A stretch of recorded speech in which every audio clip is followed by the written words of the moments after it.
अदालत से जमानत मिलने के बाद अवैध रूप से युवक को गिरफ्तार कर पुलिस हिरासत में रखने के मामले में हरियाणा मानव अधिकार आयोग ने संज्ञान लेते हुए पुलिस से रिपोर्ट तलब कर ली है।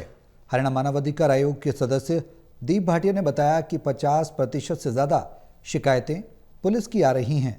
उन्होंने बताया कि अदालत से जमानत मिलने के बावजूद युवक को प्रताड़ित करने और अवैध रूप से हिरासत में रखने के मामले में मानवाधिकार आयोग ने पुलिस से रिपोर्ट मांगी है और अब इस मामले की अगली सुनवाई 23 जुलाई को होगी। ये पूरा मामला क्या है, इस बारे में हरियाणा मानव अधिकार आयोग के सदस्य दीप भाटिया से खास बातचीत की चंडीगढ़ से टोटल टीवी के एसोसिएट एडिटर अनिल कुमार ने। हरियाणा मानव अधिकार आयोग के पास सबसे ज़्यादा शिकायतें पुलिस की आ रही हैं। इसके पीछे क्या कारण है, इस समय मेरे साथ हैं हरियाणा मानव अधिकार आयोग के सदस्य दीप भाटिया। इनसे जानते हैं कि इसके पीछे क्या कारण है।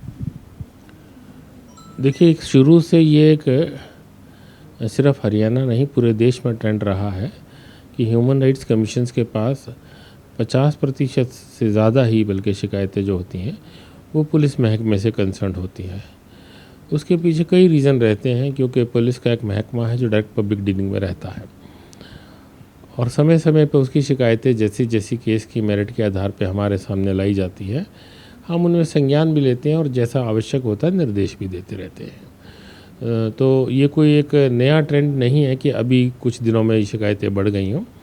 शुरू से ही ऐसा रहा है और वो समय समय पर हर आयोग के अंदर लगभग परसेंटेज 50% ज़्यादा ही रहती है।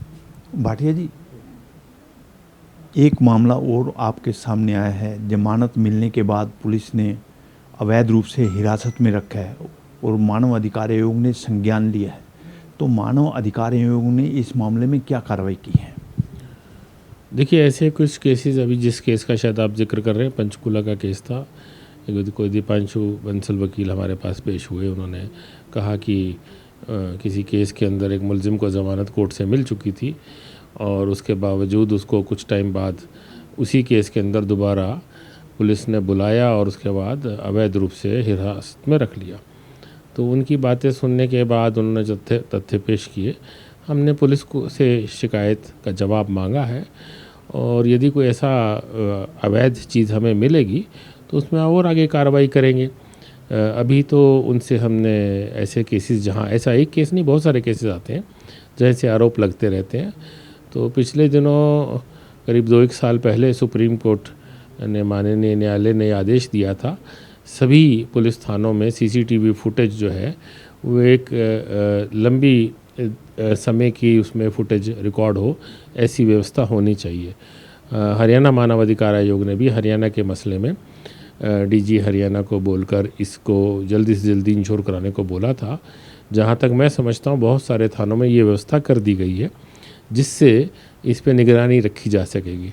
तो ऐसे जो भी केसेस के अंदर शिकायतें आती हैं, हम उसमें एक तरह से देख पाएंगे, एक एविडेंस खोज पाएंगे कि क्या अभियुक्त को कब बुलाया गया और कोई क्या उसके अंदर ऐसी बात लगती है जो इलीगल है। तो जहाँ भी कुछ ऐसी गलती लगेगी अवश्य संज्ञान लेंगे। भाटिया जी, जमानत मिलने के बाद अवैध रूप से हिरासत में रखने के मामले में आपने कहा कि पुलिस से रिपोर्ट मांगी है, तो ये रिपोर्ट कब तक आ जाएगी और ये पूरा मामला क्या है? देखिए, ऐसी बहुत सारी शिकायतें हमारे पास आती हैं जहां प्रार्थी ऐसी शिकायत करते हैं कि अवैध रूप से उनको पुलिस हिरासत में रखा गया।